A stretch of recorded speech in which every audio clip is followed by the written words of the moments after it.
It's a great day. My name is Jay Brown, the Happy Entrepreneur, and welcome to the Happy Entrepreneur Show, the #1 business development and I will say revenue focused late night show in the country where we are on a mission. And our mission really is to empower, our mission is to inspire, and our mission is to provide you, that's right, you, the hard-working entrepreneur, with all of the resources that are necessary to execute that big vision you have for the people you were called to serve.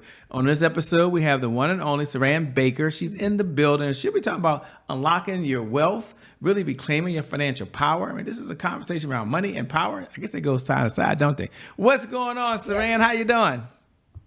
I'm amazing. What's going on with you? I'm excited to be in the building with you on the Happy Entrepreneur Show and all the happy entrepreneurs in the building. Well, I'm excited to be here with you as well.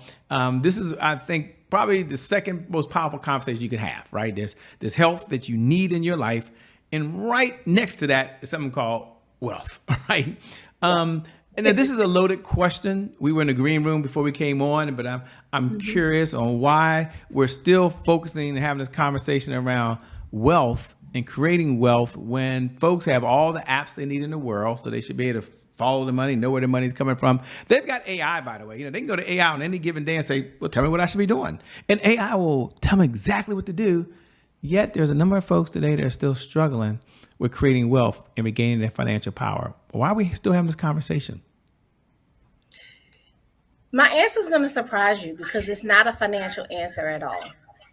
It really is that we lack discipline, we lack focus, and sometimes we lack a strong why as to the reason we want to create wealth. And we let advertising and all the things that come across social media convince us to spend our money in ways we did not intend to spend it. And we just, quite frankly, we aren't using the apps. And so the money just disappears because we have no focus for it. And it's hard to really accept that you are the problem, or as I say, I am the problem, because as soon as we get control of ourselves, we'll have control of our money. Well said. And we'll get into her background, ladies and gentlemen. We'll get into how famous she is. Some of you are already reading her bio. I get it. Some of you already Google her and saying, oh, wait a minute, something about me, my mindset, what's going on? Okay, well, let me ask this. Why are folks lacking discipline around, why are folks struggling with their mindset these days? For some, maybe, and then again, it's a loaded question because many people grew up different ways and different backgrounds and different economic status. But in general, what's your feel on why people still don't have the right mindset around money? And you know what? I'll use myself as an example because I feel like I'm a classic person to look at because I was one of those people who grew up with an interesting, challenging background. I didn't have much, grew up with my grandfather raising me. My mom wasn't in my life. My dad was across the country. It was just me. And I had to start working at 13 to do everything for myself. I worked in myself to the bone, got through college, did the thing they said to do, went to college, got a good job, and climbed the corporate ladder to the point where I was making over $200,000 a year. But I still was broke. I was broke mentally and I was broke physically because while I had the money, I didn't have the mindset to keep it. And so when I lost the job through no fault of my own, it was basically a layoff. Um, I lost myself in that process too. But in that journey back to finding myself, I realized that even making that much money, unsaid, unconsciously, I didn't feel worthy of the money I was making. I didn't feel I deserved it. I didn't feel like I felt an imposter in my own life making the kind of money I was making.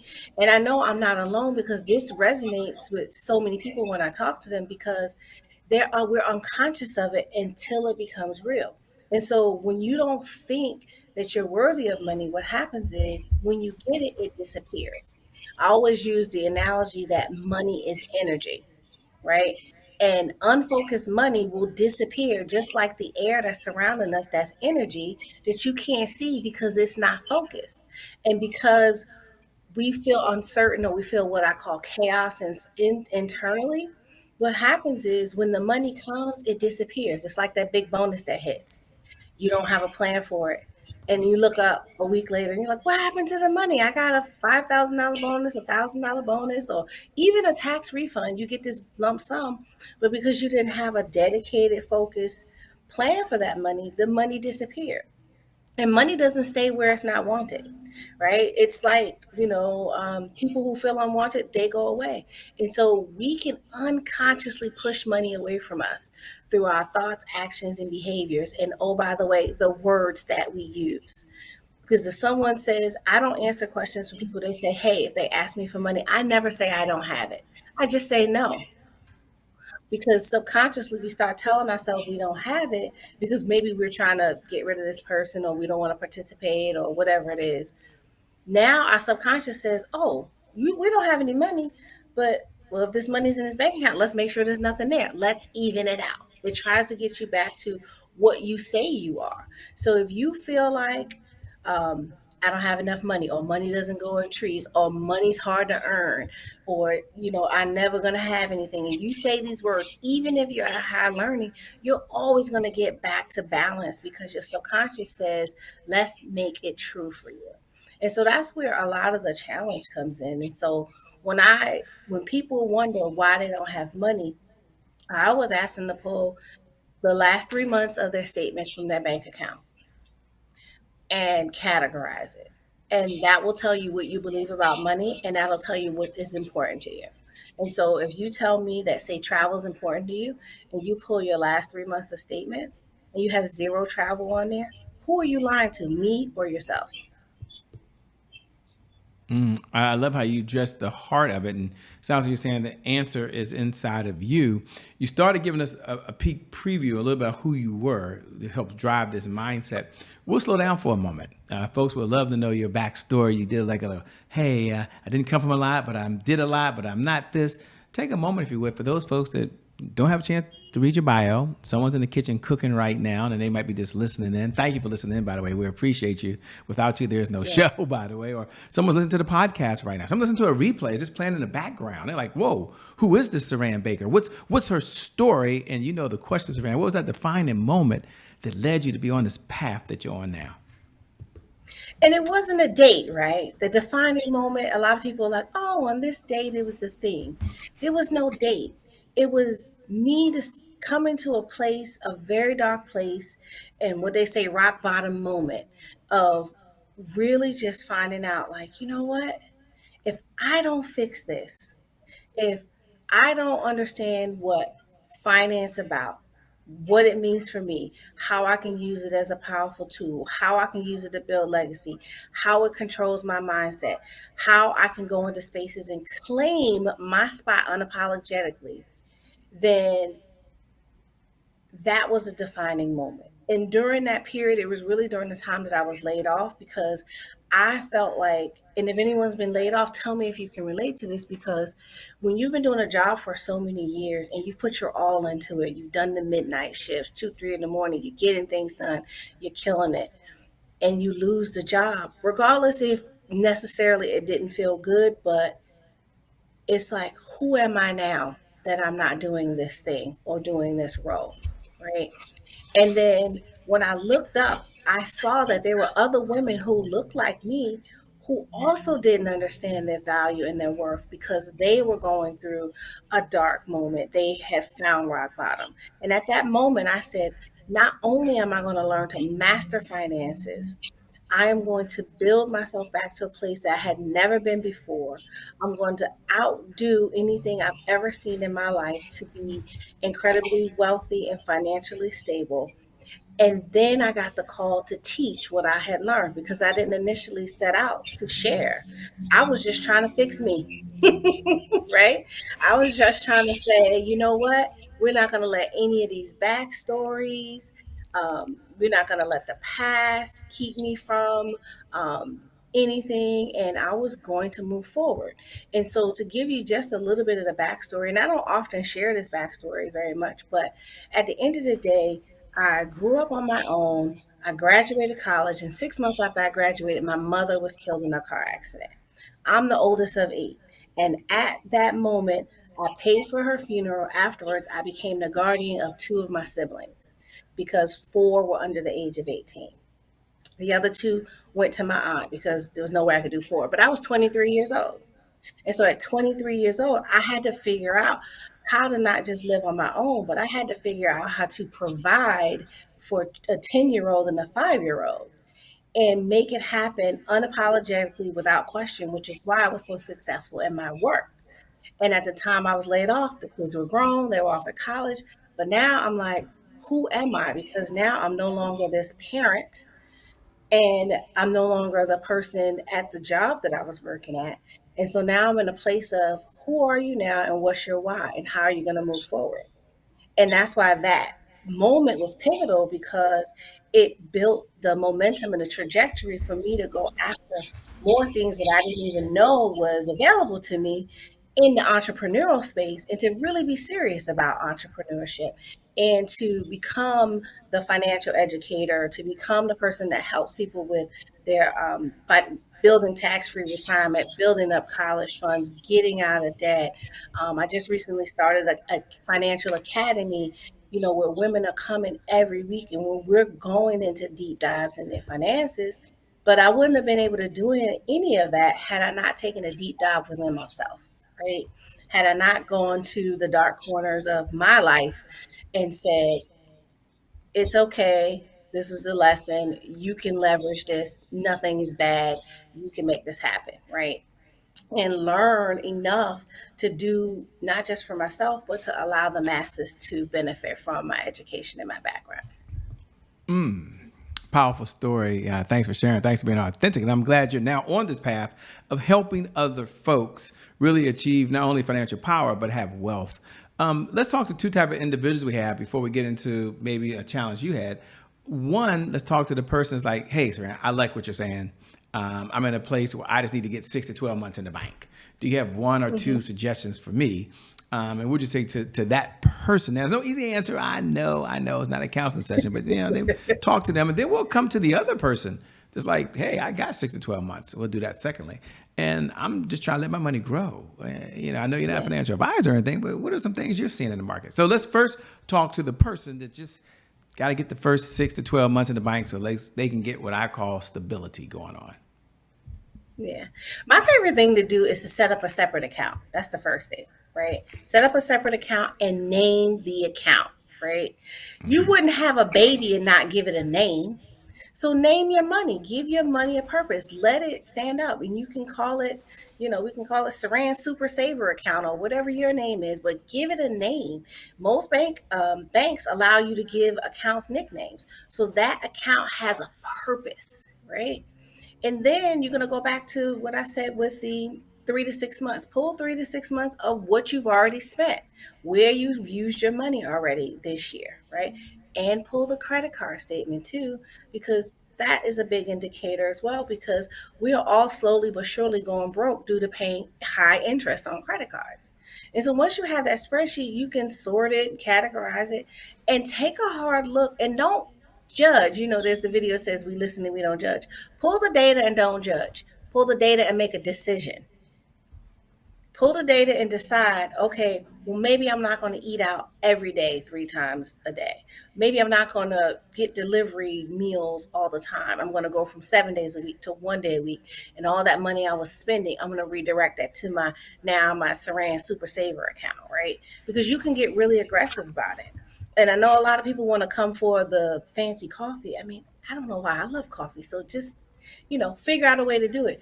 I stopped going to the fancy coffee shops a long time ago. What I started doing is now when I travel or when I know friends are traveling, I say, hey, can you bring me back coffee beans from whatever country it is?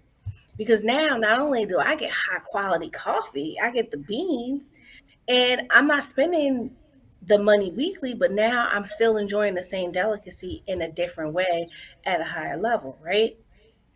But decide what's important to you. Do you care about having this money saved? Now, if you're a couple, you got an easy way out. Try to live off of one income for 6 months. And I bet you'll save that money very, very fast, right? And decide what's really a necessity. Are you actually using it? If you haven't touched it in a month, you're not using it. Cancel it. Cut it off for a while. See if it really is necessary. You know, the other thing is we have to protect our income. You have to find a way to protect your income, because if you don't protect your income and your income goes away, you won't have any money, right? And I often tell people, some people I work with, they save their 6 to 12 months of emergency income in a cash value life insurance policy. Because why? They'll be able to leverage in the future as it grows, but they also will still have that money growing at a compounded rate, and be able to constantly use it in multiple ways now and in the future. But the reality is you have to decide, right? You know, the etymology of the word is that you have to cut off all other options. So you have to say, I'm going to do this, and don't let anything else come in the way. What typically happens is we make a choice, not a decision, and then something else, some shiny object or something we think is cool comes up, and then we just, kind of dissipate over to this fun thing or this thing that we said we were going to do, not knowing that that short-term sacrifice to get to the goal that you set is going to be more long-term beneficial to you than that this little fun thing or this little shiny object that has come up. Well said. And you kind of covered both, I think, at the same time, because you talked a lot about what you could do to become stable. Then you kind of start touching on, hey, but if you have assets out there, there's a lot of different vehicles. And maybe you'll take a minute or two and talk about some vehicles. Again, not asking to be a financial planner, ladies and gentlemen. I know you guys are all at different places, different spaces, but you can take this and customize it. I'm going to ask her later how you can connect with her, how you can have a conversation with her and what her and her firm are doing to help folks not only build financial wealth, but keep it and watch it grow. Take a moment to the person that says, okay, I got my 6 months in the bank, 6 to 12 months, I'm doing good. Any one idea, maybe one idea that you have for that person that's listening right now? Well, the thing is you can do what you want. The thing is, you have to decide. I like that. I like that. Good Decide, answer. right? What's your dream? You've created stability, right? Right. Now, okay, you have that. So maybe now you want to start directing that to create an account where maybe you want to consider investing, right? This is not investment advice. You don't take random investment advice from folks on the internet. Book an appointment so you can have specific. But the thing is that you can now start investing, especially for the ladies. We are less likely to do any type of investment strategy, and we're the most in need of it simply because we're going to outlive everybody. Right? We're going to live so long that we're going to need so much money in the future. And that's why it's important for us to just consider it. Maybe decide what kind of investor you want to be. You can be the lowest risk investor they have available, or you can go high risk. You don't have to go right out the gate and get into something that's super risky, but you can start to do something where your money is growing outside of the traditional CDs and high yield savings accounts. And I'm not against those things. But the thing is to really think about, what's going to really move the needle, because at the end of the day, most millionaires and multimillionaires have not saved their way to wealth.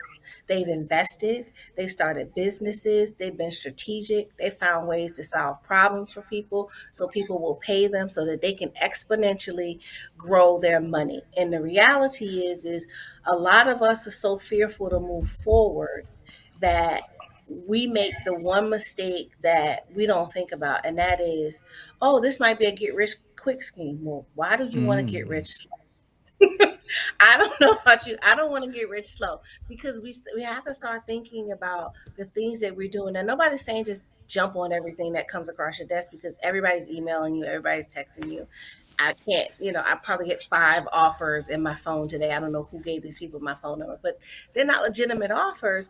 But the thing is to decide what's for you, and then decide and make a move towards that path, and do it as fast as you can. Because if you're going to fail, do it fast. If you're going to win, do it fast, because then you can move to the next thing. Well said. And I think it's a perfect segue to a segment we have here. You were giving out that great advice. called Today is My January 1st. Now, I know some of you wait for every night, 11 p.m. Eastern Standard Time. This is the moment you wait for all day long to be able to say those magical words. And you can say those with me right now, by the way. Today is my January 1st. Happy New Year to you. We're so excited you're here, and thanks for joining. Without you, we don't have a show. But for all the new folks who are tuning in for the very first time, we appreciate you. Today is my January 1st is our personal mantra here. It represents a fresh start. It represents a do-over. It means our past, no matter how dark and gloomy that past has been, or how bright and sunny the past has been, you know what? The past no longer really equals the future. And so my question for Saran on the other side is really twofold. Number one, when you hear those words, today is my January 1st, what do you hear? And number two, was there ever a setback that you had in your life, a challenge, and how were you able to bounce back from it? Yeah.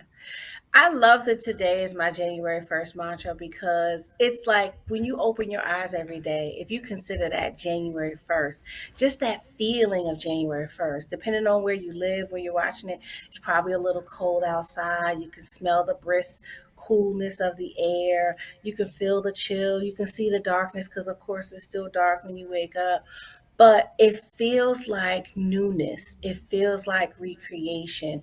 It feels like you can do anything. And so if you take that moment, what I try to do is do it every day or every morning and say, you know what, you get to start fresh today, no matter if you won or if you lost, but you get to keep moving the moment forward, right? And so the January 1st moment for me is really just the opportunity to serve and give at a level that I had not thought I could serve and give previously. And really, most of this year has been almost every day has been a January 1st moment, from the opportunity to build my own financial academy and assist women in a more personalized way, from doing my own podcast, from just the things that I'm doing with my own finances, for my own family. Those things are so fresh and so new, and they just bring me joy to be able to just level up and push forward. And you asked the second question, and you said a setback. Yeah. And use this, but I don't feel like it was a setback per se, but I feel like it was a set up for a comeback, right? And there was and you may or may not even know the story because we've spoken previously, but on my birthday, September 21st, 2023, I was in a head-on collision, right? And I don't even reference it as an accident. I reference it as an incident, right? Because I do not believe that in my specific that God is clumsy. So I don't call it an accident. It was an incident. But it was an eye-opening moment for me because I was able to, during that entire process, keep a high level of a positive mental attitude. I was able to focus myself daily in a way spiritually that allowed me to heal faster than the doctors thought that I would heal. I also was able to allow myself to learn and grow more about me and really just spend time with myself I had not spent because I was always so busy. Always doing, always going, always, giving in this organization and that organization, or speaking here and speaking there. But that time, I didn't begrudge that time. I actually felt like that the time was a beautiful time spent with self. And I intentionally was able to make sure that I focused on gratitude in that moment and allow myself to remember and to acknowledge everyone who showed up at my doorstep, everyone who called, everyone who sent something.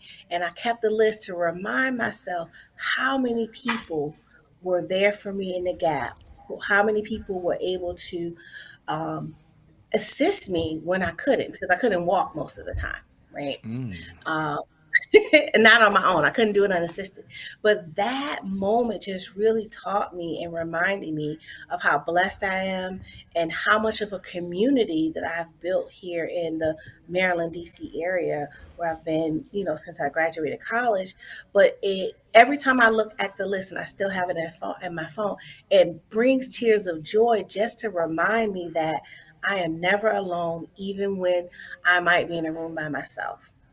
That there are people who not just count on me, but there are people that I can count on and who are just great human beings. And so, even in that set back, as you said, it was a set up to just remind me how blessed I am and how much that I have still to give, because being able to quote unquote walk away from that accident. I mean, I rode away in the ambulance, but being able to come from that and just go through a period where I just really got to sit and be and not always doing was a huge opportunity that I use to really just reflect and be grateful and to show gratitude at a level that I don't think I had ever been able to do before. Thank God you're here.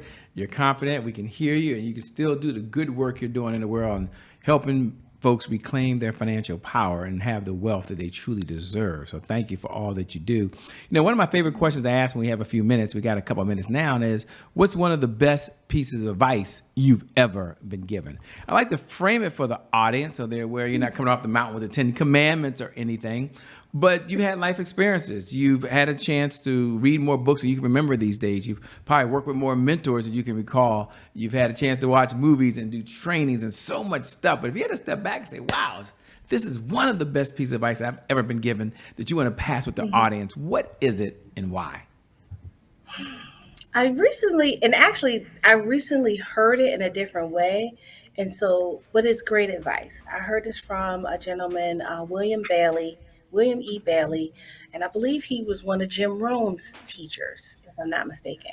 So he goes back to the 60s and 70s. And one of the things that he said, and it made so much sense, and it just stirred up so much in me. And he said, the truth is still the truth, no matter the source.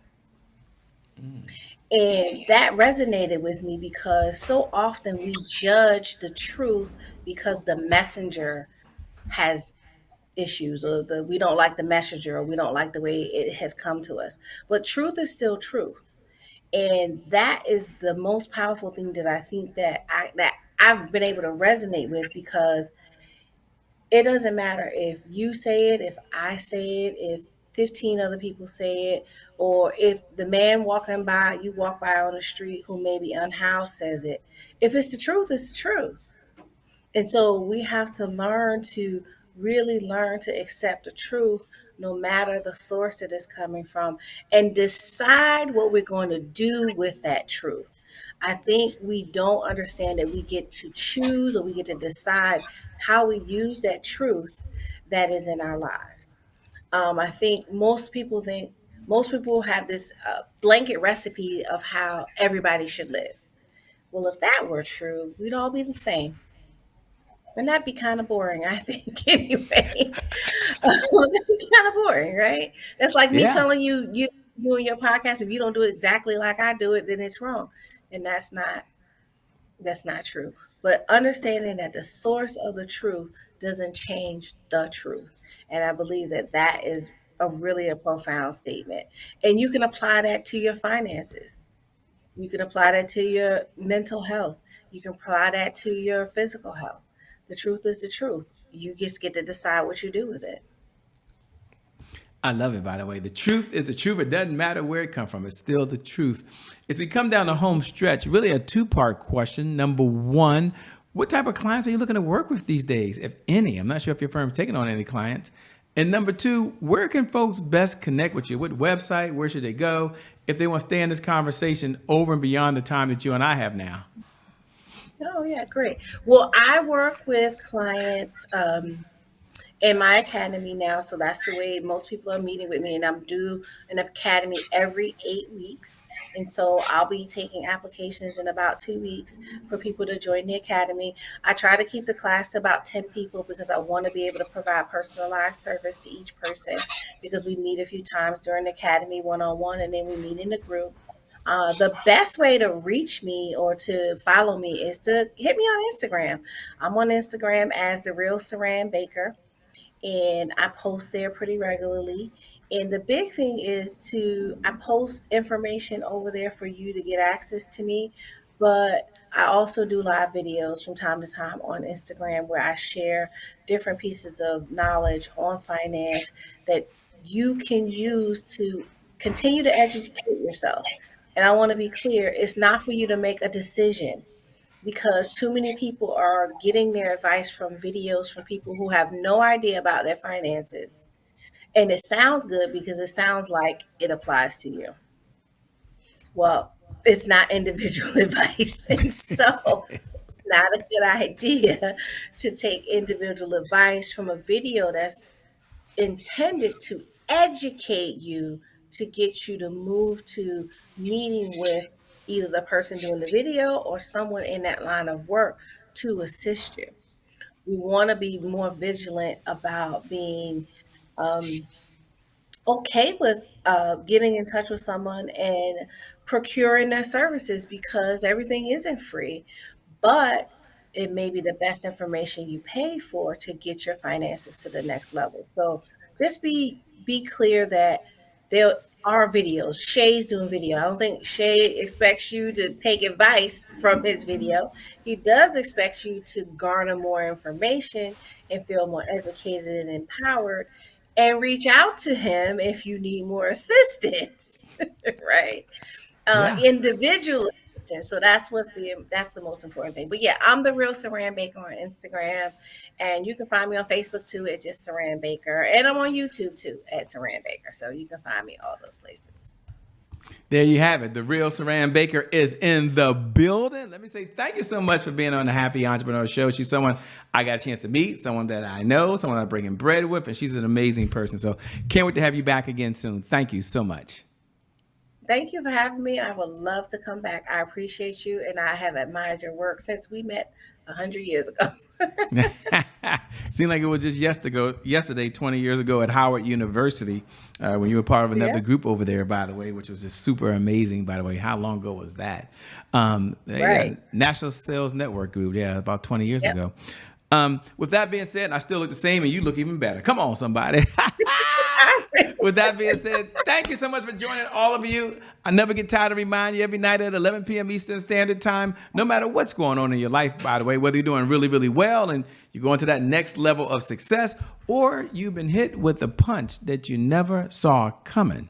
The one thing I do believe is that today is your January 1st. And because of just that one reason alone, your best is still yet to come. Your best is yet to come. Your best is yet to come. With that being said, my name, it hadn't changed. It's still Che Brown, the Happy Entrepreneur. Make it a great day, everyone, and we'll make some good things happen. We connect again next time. God bless, and keep doing God's work. We'll see you on the other side. Peace, everybody. We are out of here at this moment.